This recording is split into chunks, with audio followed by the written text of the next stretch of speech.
الفيديو ده أنا عملته مخصوص علشان الناس اللي بتكون عايزة تعمل رخام صناعي كوارتز للمطابخ وبتدور على أرخص سعر. اتفرج معايا على الفيديو ده كده للآخر وشوف الأسعار الرخيصة بتعمل في أصحابها إيه. يلا نتابع الفيديو. مرحب بكم في أسرار عالم الرخام والجرانيت. الناس أصحاب المطبخ دول اتصلوا بيا من خارج مصر من السعودية. أنا كنت عامل لهم شغل من قبليها كده بحوالي سنة ونص، وكان في مشكلة مع الناس اللي كانوا شغالين قبلية وكانوا باعتين لي عشان أحل لهم المشكلة.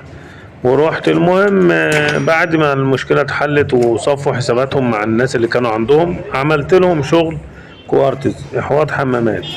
المهم بعدها تاني بسنة قالوا لي اتصلوا بيا من بره مصر، صاحب الفيلا اتصل بيا قال لي بكامل كوارتز للمطابخ، عنده مطبخين فيهم تقريبا يعني اكتر من 15 متر مربع.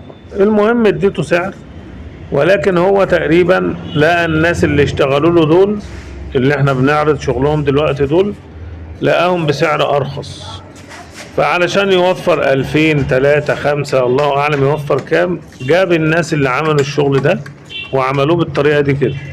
زي ما احنا شايفين هنا الرخام داخل عن الخشب، يعني لو في مية هتنزل في الذرة في الخشب وتخش جوه. زي ما شفنا من شوية المرايات كلها مخلوع، مش ملزوقة اصلا، يعني محطوطة بس كده واخدة شوية اسمنت ابيض من فوق، ولكن مش ملزوقة في الظهر بتاع في الحيطة بسيليكون. هنا فتحة البوتاجاز زي ما احنا شايفين كده مفتوحة، الصاروخ داخل فاتح في الخامة اكتر، يعني حتى مش مديها شوية كلة يقفلها، يعني نفترض ان هو غلط او ما خدش باله، لا هو بيفتح عشوائي. وطبعا الفتحة ممكن تكون واسعة، والبوتاجاز متحمل على الازازة اللي فوق دي لما بتحمل عليها مع الوقت ممكن تتكسر. هنا برضو الرخام داخل عن الظرف، واللحامات طبعا ده اللحام قدامنا زي ما احنا شايفين. هنشوف برضو اللحامات هنا عاملة ازاي والتقفيل عامل ازاي. اعتقد الناس اللي كانت شغالة هنا يعني ما بتشتريش كله خالص ولا بتستخدم كله، يعني ما شفتش في الشغل كله، حتى بين اللحامين مش ملزوق، متساب كده مفتوح والرخام سايب. يعني انا ما حبيتش بس احرك الرخام من مكانه، الرخام سايب خالص مش ملزوق في بعضه.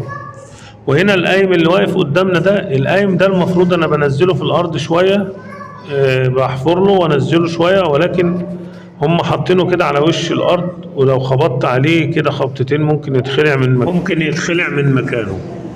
بفكركم باللايك وتشتركوا في القناة، والسلام عليكم ورحمة الله وبركاته.